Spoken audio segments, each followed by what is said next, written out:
porque todas tenemos mucho que contar. Mujeres de 10 en Educación. Una conversación desde la Red de Mujeres Unidas por la Educación.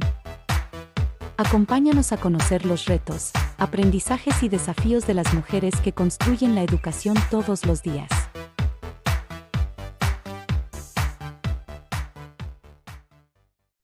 Hola, ¿qué tal? Bienvenidas y bienvenidos a Mujeres de 10 en Educación. Mi nombre es Sonia del Valle y estoy conversando hoy con Ana Razo, doctora en Política Pública y, por supuesto, integrante de la Red de Mujeres Unidas por la Educación. Ana, muchísimas gracias, gracias por estar aquí. Y lo primero que me gustaría es que te presentes, que nos digas quién eres, por qué en esta red, por qué la educación en tu vida profesional. Cuéntanos. Muchas gracias, Sonia. Encantada de estar conversando contigo, encantada de este espacio. Y bueno, soy Ana Razo, soy profesora investigadora en la UAM Xochimilco y lo que me encanta hacer, a lo que me dedico, es a las políticas educativas desde diversas dimensiones.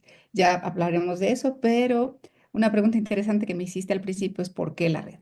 Bueno, me encanta, estoy vinculada con la educación, encuentro ahí mi pasión y esto se traduce en muchas esferas, en muchas dimensiones de la vida educativa. Y una de ellas es la política educativa. Y cuando surge la red y cuando encuentro los espacios en la red, cuando veo el trabajo de estas mujeres alrededor de la educación desde sus diferentes trincheras, me doy cuenta que la política educativa tiene que ver con em, la lucha por poder en las decisiones, ciertamente, lo que se decide alrededor de la educación. Pero en esa agenda, si, como bien tú sabes, la han decidido prioritariamente los varones. Y eso deja fuera un montón de diversidades. Entonces, lo que la red propone, lo que la red trabaja es una diversificación de esta hegemonía en las decisiones. Las políticas educativas tienen que ver con no solo espacios en la agenda, en aspectos numéricos, sino un desafío en esta hegemonía del tipo de decisiones que se toman ahí y la pluralidad de las visiones con las que se trabaja. Entonces, ¿y por qué estoy en la red? Justo es eso, tiene mucho más que ver con la toma de decisiones, con las mujeres en diversos espacios de toma de decisiones. Insisto, no solo en términos numéricos de cuántas mujeres hay aquí o cuántas mujeres están en la secretaría, sino justo en abordar agendas en términos de las poblaciones que históricamente se han quedado como minorías. Entonces, cómo las mujeres tenemos el poder de transformar y de enriquecer las agendas educativas y los espacios de decisión, no solo numéricamente, sino en todas esas perspectivas. Me parece que eso la red lo ha impulsado eh, de manera muy progresista y bueno, pues encantada de estar ahí, sumándome desde mi trinchera. Y también te pregunto, este trabajo que se ha hecho en la red de generar alianzas, conocimientos, ampliar las perspectivas. Tú has participado en varias de estas iniciativas, en varios de los grupos de trabajo, ¿no?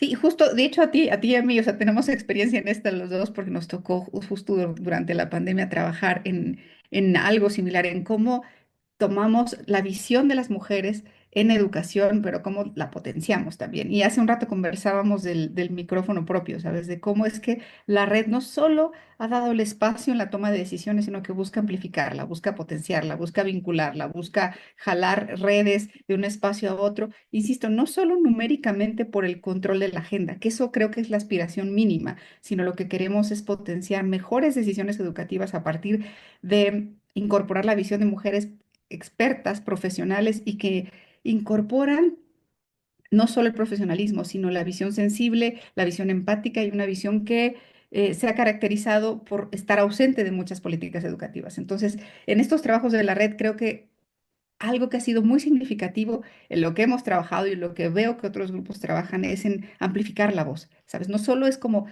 una mujer numéricamente participa aquí, sino cómo damos ese micrófono propio, pero que ese micrófono se amplifica, se expande y se fortalece a través de los vínculos entre nosotras. Y eso me parece que no solo para educación, pero bueno, este es el campo en donde estamos, la red lo ha trabajado estupendamente.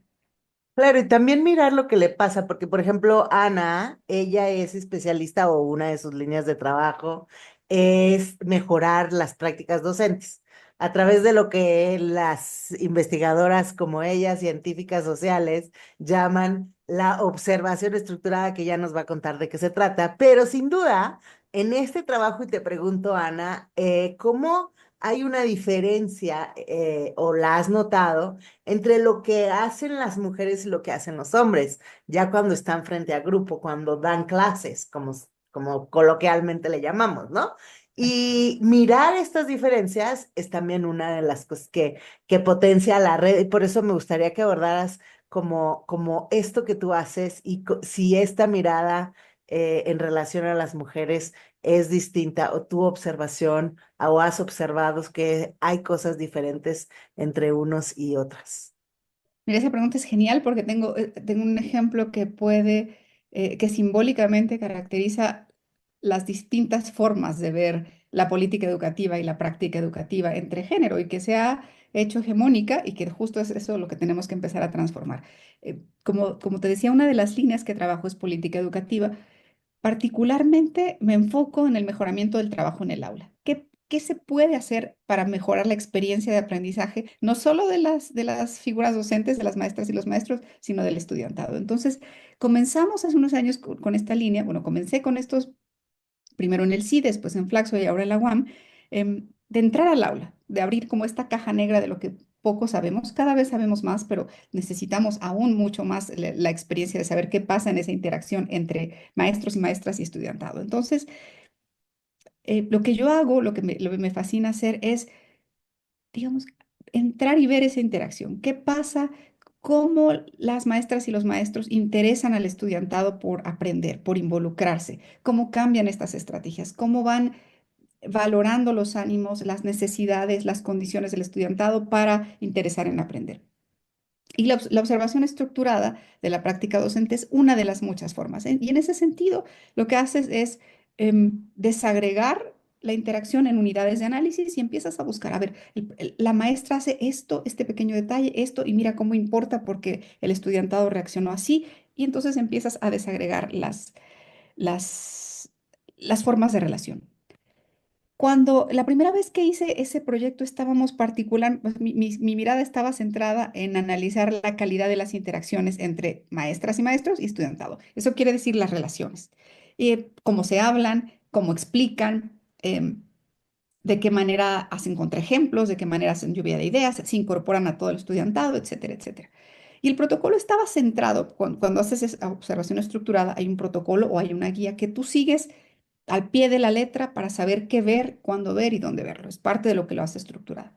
Y el protocolo estaba ahí en las interacciones.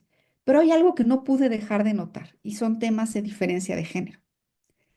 Eso no estaba en el protocolo. Eso no había, digamos que no tenías que verlo porque tu mirada está sentada en una cosa. Pero era inevitable que yo y otras compañeras lo viésemos. Era inevitable, era como cada vez era más evidente.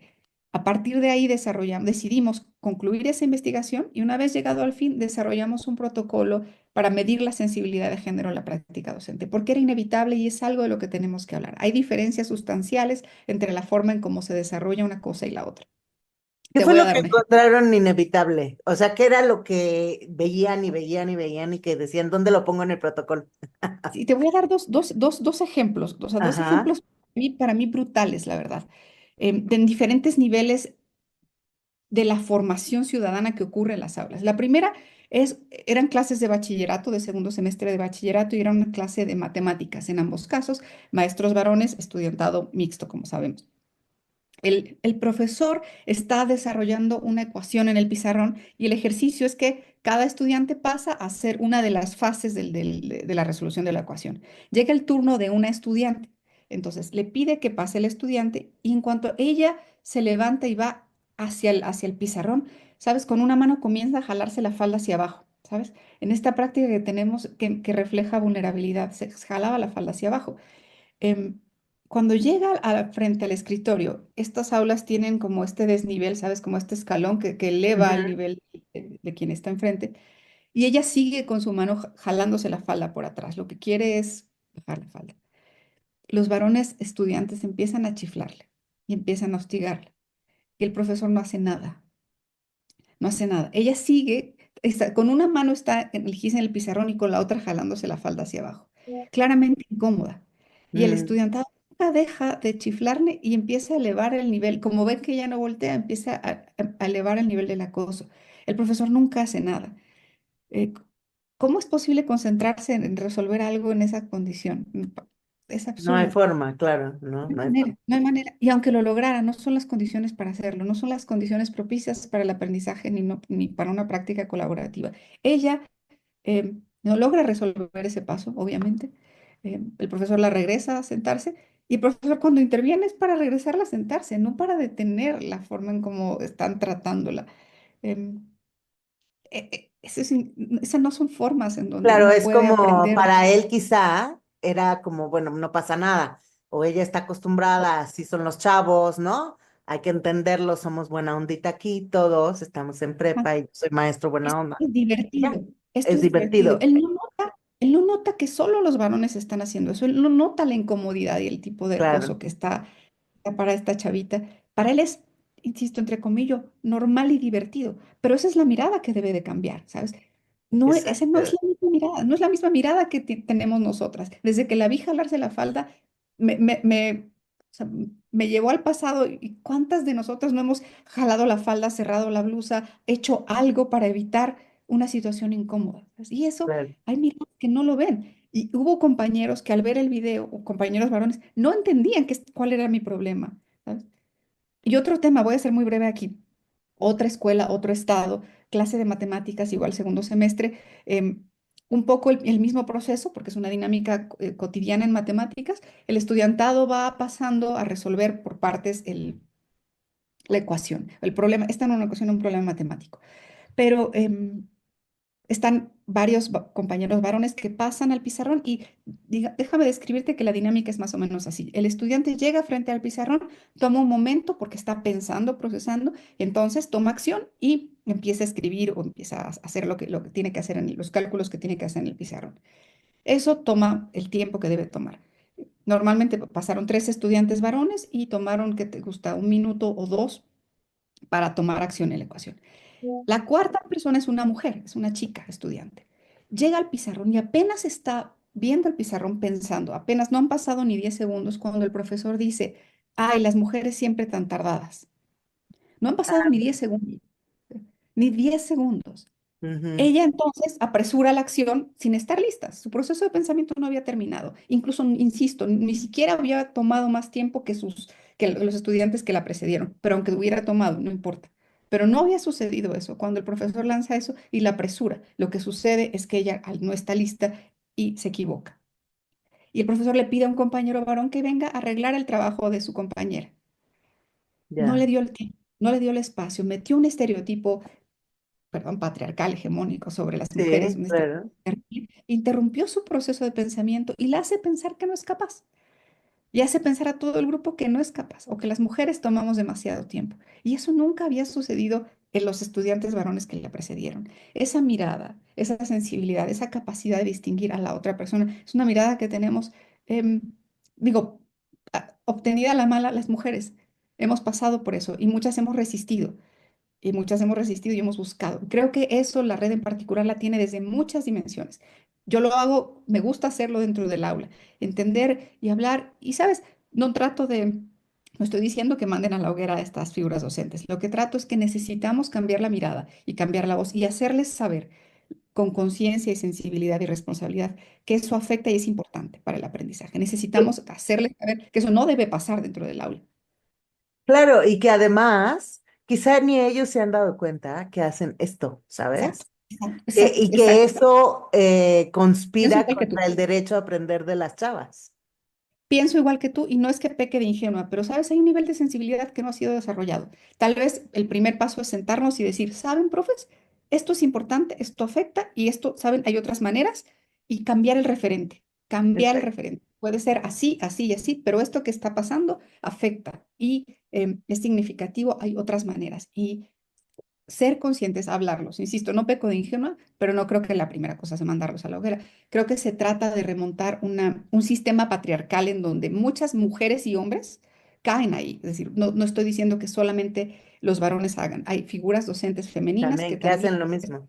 Exactamente. Hablamos de un sistema que hay que ir resistiendo y rompiendo y cambiando de muchas maneras, pero hacerlo dentro del aula es fundamental si queremos una transformación y creo que la red lo tiene perfectamente claro y es parte del impulso de su trabajo.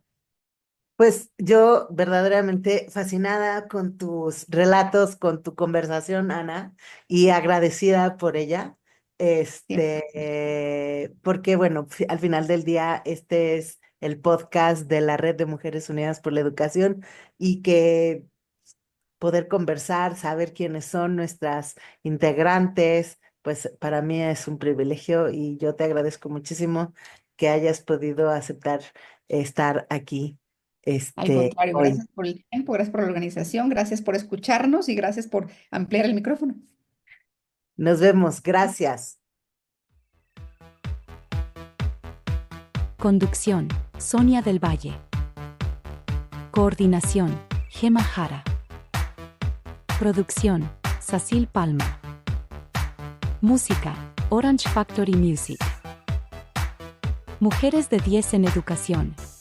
Una serie de la Red de Mujeres Unidas por la Educación.